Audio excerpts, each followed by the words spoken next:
Idukki Nedumkandam തൂക്കുപാലത്ത് autorickshaw driver ആത്മഹത്യ ചെയ്ത സംഭവത്തിൽ അസ്വാഭാവിക മരണത്തിന് കേസെടുത്ത് പോലീസ്. തൂക്കുപാലം ടൗണിലെ ഓട്ടോറിക്ഷ ഡ്രൈവറായിരുന്ന കല്ലുമ്മേക്കൽ സോണി ജോസഫാണ് മരിച്ചത്. ഇന്നലെ ഉച്ചയ്ക്ക് ശേഷം വ്യാപാര സ്ഥാപനത്തിന് മുമ്പിലുണ്ടായ തർക്കത്തെ തുടർന്ന് സോണി ഫിഷറീസ് ജീവനക്കാർ ചേർന്ന് സോണി ജോസഫിനെ ക്രൂരമായി മർദ്ദിച്ചിരുന്നു. ഭാര്യയുടെയും മക്കളുടെയും മുമ്പിലിട്ടാണ് മർദ്ദിച്ചത്. തൂക്കുപാലം ടൗണിലെ സോണി ഫിഷറീസ് നടത്തിപ്പുകാരും ഇതര സംസ്ഥാനക്കാരായ ജീവനക്കാരും ചേർന്നാണ് മർദ്ദിച്ചത്. ഇതിനുശേഷം മർദ്ദനത്തിൽ മനംനൊന്ത സോണി താൻ ആത്മഹത്യ ചെയ്യുവാൻ പോവുകയാണെന്ന് പലരോടും പറഞ്ഞിരുന്നു. വൈകുന്നേരത്തോടു കൂടിയാണ് തൂങ്ങി മരിച്ച നിലയിൽ സോണിയെ കണ്ടെത്തിയത്. പുരയിടത്തിന് സമീപത്തെ കൃഷിയിടത്തിലാണ് തൂങ്ങി മരിച്ചത്. മരണത്തിൽ ഉത്തരവാദികൾക്കെതിരെ നടപടി സ്വീകരിക്കണമെന്നാവശ്യപ്പെട്ടുകൊണ്ട് CITU നേതൃത്വത്തിൽ വ്യാപാര സ്ഥാപനത്തിന് മുമ്പിൽ പ്രതിഷേധം നടത്തി.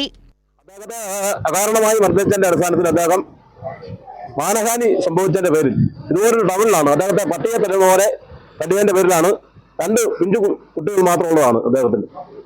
അപ്പം ആ കുടുംബത്തിൽ അത്താണിയായിരുന്ന സോണി ഇന്നലെ പോയി ആത്മഹത്യ ചെയ്യുകയായിരുന്നു. അപ്പം മുഴുവൻ ആളുകളുടെയും പേരിൽ കേസെടുക്കുകയും നടപടികൾ സ്വീകരിക്കണമെന്നാണ് CPM-ന് വേണ്ടി തൂക്കുപാലം നോർത്ത് ലോക്കൽ കമ്മിറ്റിക്ക് വേണ്ടി ആവശ്യപ്പെടാനുള്ളത്. 2 മണിക്കൂറോളം നീണ്ട പ്രതിഷേധത്തിനൊടുവിൽ പോലീസും CITU പ്രവർത്തകരുമായി ചർച്ച നടത്തി പോസ്റ്റ്മോർട്ടം റിപ്പോർട്ട് ലഭിക്കുന്ന മുറയ്ക്ക് ആവശ്യമായ നിയമ നടപടികൾ സ്വീകരിക്കുമെന്ന ഉറപ്പിലാണ് പ്രവർത്തകർ പിരിഞ്ഞുപോയത്. പോസ്റ്റ്മോർട്ടം റിപ്പോർട്ട് ഇന്ന് തന്നെ പരമാവധി മേടിക്കാം, അല്ലെങ്കിൽ ഡോക്ടറെ കണ്ടു ചോദിച്ച് ഡോക്ടറുമായിട്ട് കൺസൾട്ട് ചെയ്തതിനു ശേഷം ഇതിലേക്ക് തുടർ നടപടി ഇന്ന് തന്നെ അദ്ദേഹത്തിന്റെ ശരീരത്തിൽ പരിക്കുകളോ മറ്റോ ഉണ്ടോ മറ്റുള്ള കാര്യങ്ങളെ സംബന്ധിച്ച് വ്യക്തമായ അന്വേഷണം നടത്തും. ഇവിടെയുള്ള ബാക്കി സാക്ഷികളെ കണ്ടു ചോദിച്ച് ബാക്കി ഇതിലേക്ക് ആവശ്യമായ നടപടികൾ ഉചിതമായ നടപടികൾ സ്വീകരിക്കുന്നതാണ്. പോസ്റ്റ്മോർട്ടം നടപടികൾ പൂർത്തിയാക്കിയ സോണിയുടെ മൃതദേഹം ബന്ധുക്കൾക്ക് വിട്ടു നൽകി. കൈരളി ന്യൂസ്, ഇടുക്കി.